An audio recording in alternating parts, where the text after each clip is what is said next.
Hello, my name is Dave Cortes. Over the past 3 months, I've been gathering data to come up with a research project I have much interest in and would like to share with all of you today. I'd like to start with a little bit of history before I go specifically into the topic. Here we go.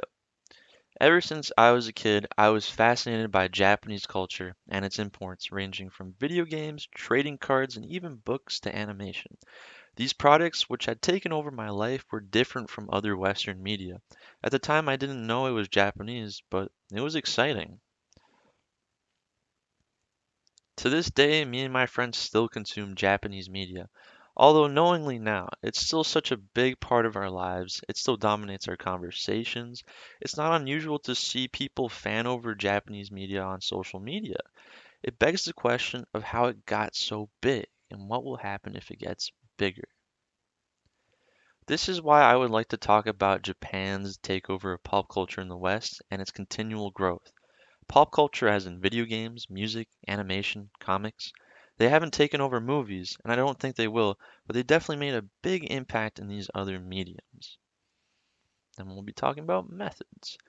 I'm trying to understand this takeover of Japanese pop culture in the West and its continual rise. I will use both the audience method and globalization, which I will go into more detail about in the subsequent slides. First, we will start with the audience method. We'll start with the audience method. It explains why specific audiences react to media differently to better understand the audience's interpretations of the media.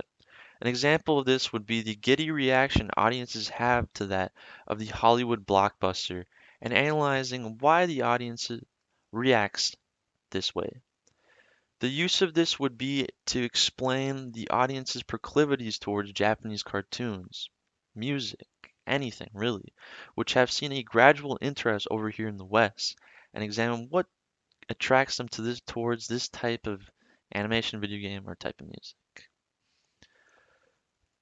The globalization method is one where cultures will export goods from one country to another for economic gain, exposing individuals to different cultural products. An example of this would be the West importing Japanese products, causing exposure to Japanese media to Westerners. I'll continue with that. I'm going to use this method to understand how globalization opens the doors for Japanese media such as animation, graphic novels, video games to enter Western pop culture. I believe that this will help the audience understand the impact globalization had on West's pop culture through the introduction of Japanese media. We will now proceed into research questions. The effects of the audience being exposed to Japanese media for many years compared to that of the audience which has only exposed themselves to the Western media. I find this a really fascinating question to see the differences. We will be using the audience method for examining this. Research question 2.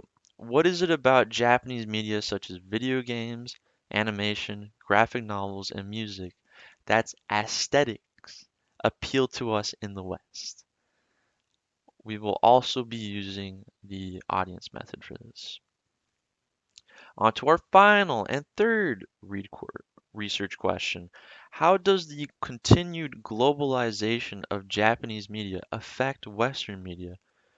We will be using, of course, the globalization method for this. And we're going to be talking a little bit about the purpose of these. I want to use these research questions to understand the hold Japanese media has over many youths like me, and what the impact of this is on our lives for the forthcoming future and as of right now in this moment in time. What is the significance of this project? I just think the influence of Japanese pop culture can be found everywhere in the West. It's mind-boggling.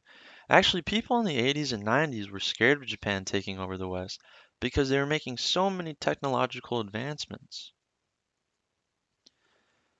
Now, I am not saying that this is still the case, but I think in a pop culture sense, rather than a culture one, it's happening among my generation, and I can totally see it becoming more normalized and mainstream for pop culture to be side by side with Western pop culture and change Western pop culture overall.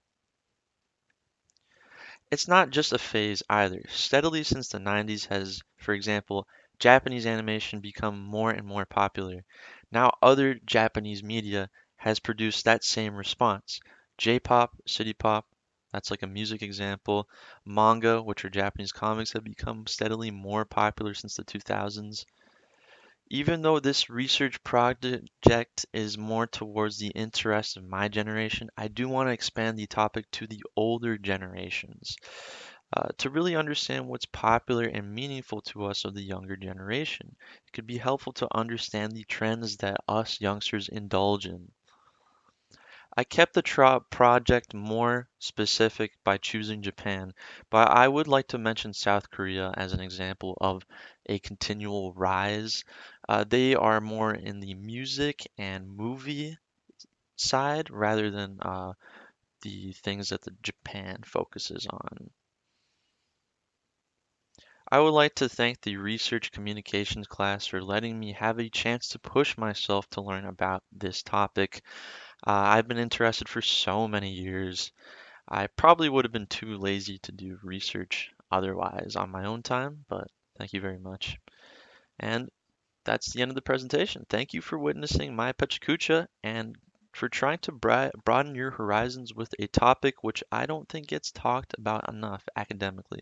My name is Dave Cortez. You're great, you're great, you're great. I hope you have a wonderful day. See ya.